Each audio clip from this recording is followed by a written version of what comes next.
Ciao a tutte, ben ritrovate ai miei video tutorial.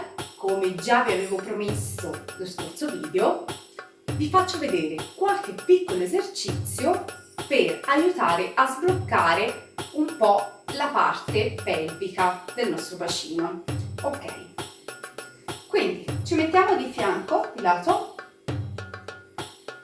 e stiriamo su, spingiamo su, questo movimento, su, su, su, tiro dentro praticamente l'addome, la pancia, tiro dentro.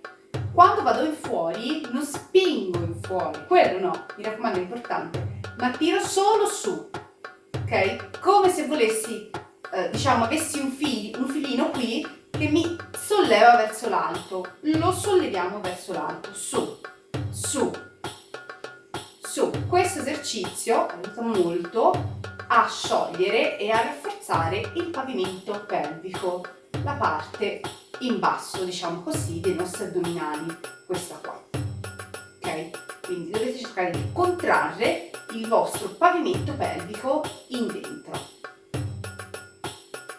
Contrazione, contrazione, contrazione, che non è una contrazione della parte alta, mi raccomando, non è una contrazione dell'addome, è una contrazione della fascia addominale bassa, per farvi capire. Quindi dentro, dentro, e cerco di lavorare il più possibile in questa posizione.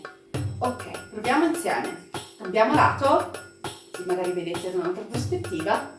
Su, su, su, su, su, su. Piccolo. Il movimento è piccolo, non si nota un grande movimento, perché non andiamo a fare questo, a spingere fuori con il bacino. Io ve lo sconsiglio francamente, proprio per un discorso di dolore poi che proverete comunque ai lombari, sforzandoli alla nostra parte lombare. Quindi sollevo su, su, vi ricordate il discorso della zip? Chiudo, chiudo, chiudo, chiudo, chiudo la zip. Tiro sul filino, tiro su,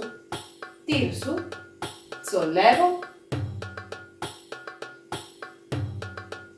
Ok, questo esercizio, questo movimento lo potete ripetere, il tempo giusto sono circa su 5 minuti, perché troppo poi senz'altro andate a sforzare la vostra lombare, perché comunque non essendo abituati anche a farlo all'inizio magari stateci anche un po' meno di 5 minuti. Quindi cominciate con 30 ripetizioni, poi vi rilassate, vi allungate un po' in avanti, rilassiamo la nostra lombare facendo anche questi movimenti, ok? E poi ne fate altri 30, 2, 3, lentamente, 4, 5, 6, fino magari ad arrivare a 3 serie da 30.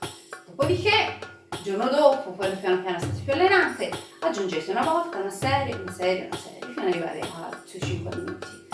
Perfetto ragazze, spero vi sia utile e la vostra postura stia migliorando e anche con questi esercizi che aiutano molto.